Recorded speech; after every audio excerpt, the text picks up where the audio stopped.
Hey everyone, welcome back to the show. Before we dive into today's big topic, I've got a question for you, just to get us thinking. If you could pick your future, which one would it be? Would you rather have your very own Jarvis, like Iron Man's AI, where you're really the one calling the shots and building your own world? Or would you prefer to live in a new world where you don't even need to work because a super AI handles everything and you just get a share of the profits? That's a fascinating way to start, and it really sets the stage for what we're talking about today. That question is pretty much at the heart of a recent essay by Mark Zuckerberg, the founder of Meta, formerly Facebook. He published something called Personal Superintelligence back in July, and even though it wasn't super long, it was packed with implications. It's not just about Meta's vision for AI, it's almost like he's throwing down the gauntlet to the rest of the tech industry. It signals a shift, really, in how these AI giants are competing. It's moving beyond just tech and products and into philosophical debates about our future. Okay, so Zuckerberg's essay sounds like it's stirring things up. Let's break it down. What exactly did he say? What are these two opposing futures he's laying out for us? Well, at its core, it's pretty simple. He outlines two contrasting visions for the future. The first, and this is Meta's vision, is what he calls personal superintelligence. Think of it as that first option you just mentioned, having your own Jarvis. The key word here is empowerment.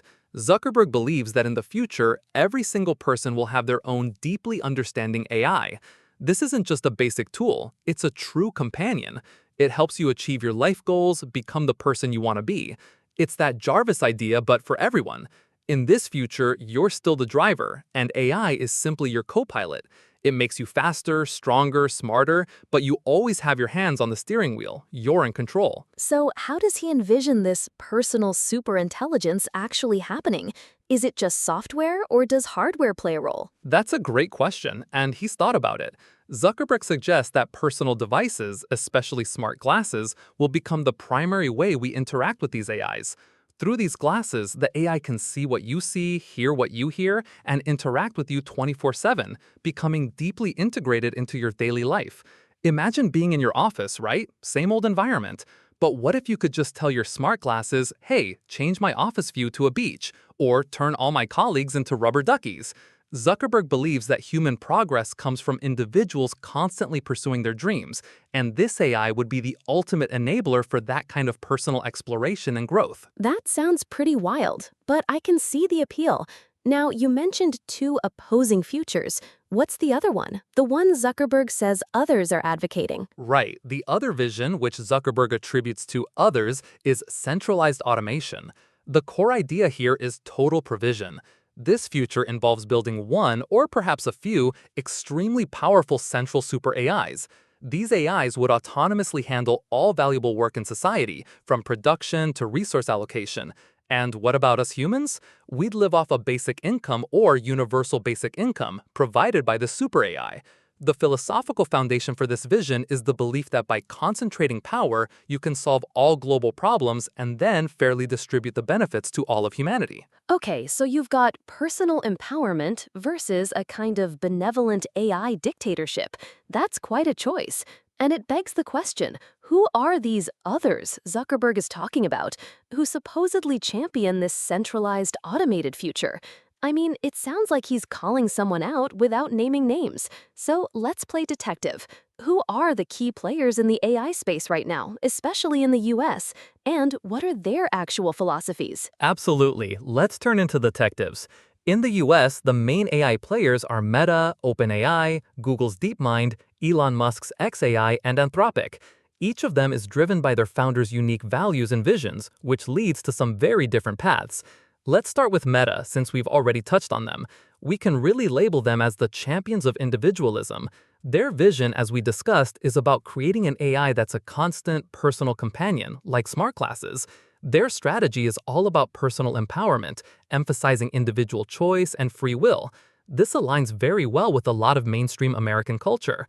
However, there are some big potential downsides to this approach. Like what? What are the potential drawbacks of everyone having their own personal super AI? Well, first off, could this personal AI intensify information echo chambers?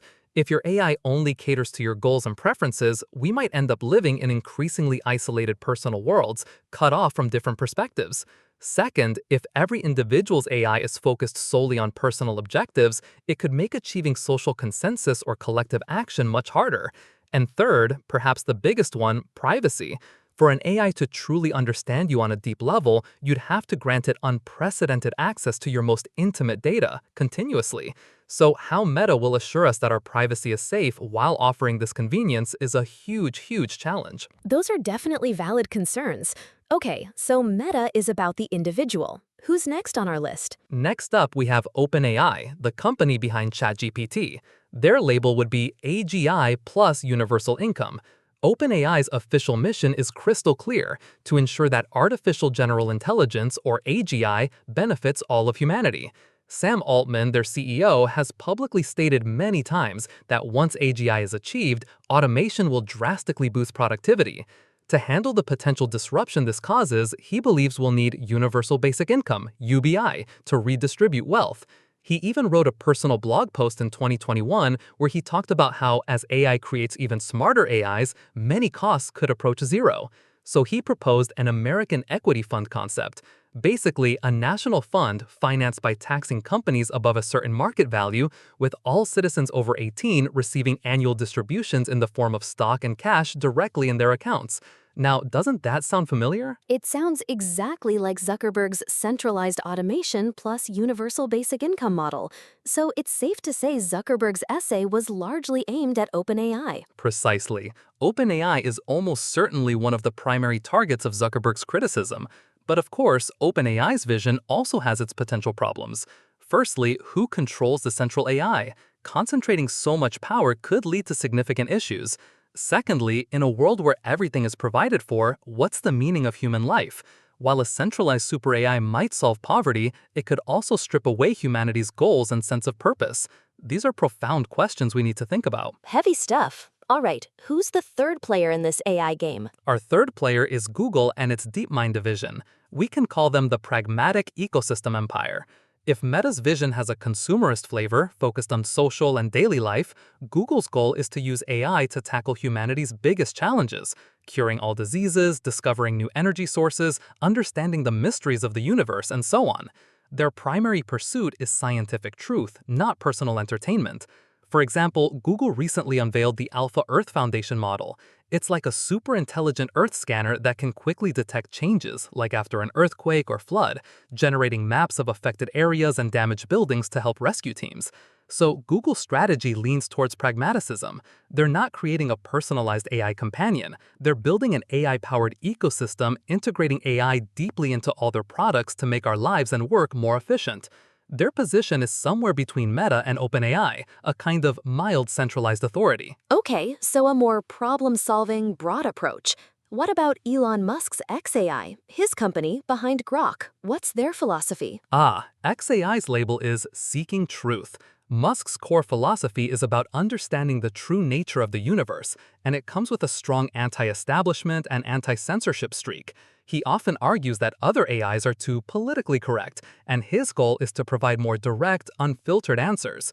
So Grok's essence is about revealing the truth. Musk is also a proponent of open source, though his motivation is often to break what he perceives as industry monopolies. Compared to Meta's "what kind of person do you want to be?", Grok's vision is more like "you have the right to know all truth." Both are about personal empowerment, but their direction and temperature are completely different. And finally, who's the fifth player in this lineup? The fifth player is Anthropic, the company behind Claude. Their motto is safety first. This company was actually founded by people who left OpenAI due to concerns of AI safety. They're especially focused on the risks of AI. They believe that before discussing what AI can do, we must address what AI shouldn't do. Their primary concern isn't about individual versus centralized power distribution, it's about preventing any form of superintelligence from spiraling out of control or causing harm. They've developed a clear ethical framework for AI, ensuring its behavior always aligns with human values. Their starting point isn't empowering individuals or changing social structures, but emphasizing that no matter which path we take, there must be rules to constrain AI and prevent its misuse or uncontrolled growth. So Anthropic is the cautious, ethical watchdog of the group. We've talked about these five major players and their distinct visions for AI. But you hinted earlier that there might be a deeper commercial motivation behind some of these philosophical declarations. Is there more to this story? You hit the nail on the head. After reading a lot of analysis from international commentators, I came across a very sharp perspective on the commercial motivations here, and I absolutely have to share it with you. This viewpoint suggests that Zuckerberg's essay, while seemingly about grand visions, might have its most authentic driver in pure business strategy. There's a seemingly casual line in his essay that might reveal Meta's ultimate goal. Zuckerberg explicitly states that personal devices, like glasses, will become our primary computing platform. This sentence, while it sounds innocent, actually points directly to Meta's core future strategy to break free from its dependence on Apple's iOS and Google's Android operating system. That's a huge claim. Why is breaking free from Apple and Google so critical for Meta? Think about it. We all know Meta, with Facebook, Instagram, and WhatsApp, is incredibly reliant on Apple's iOS and Google.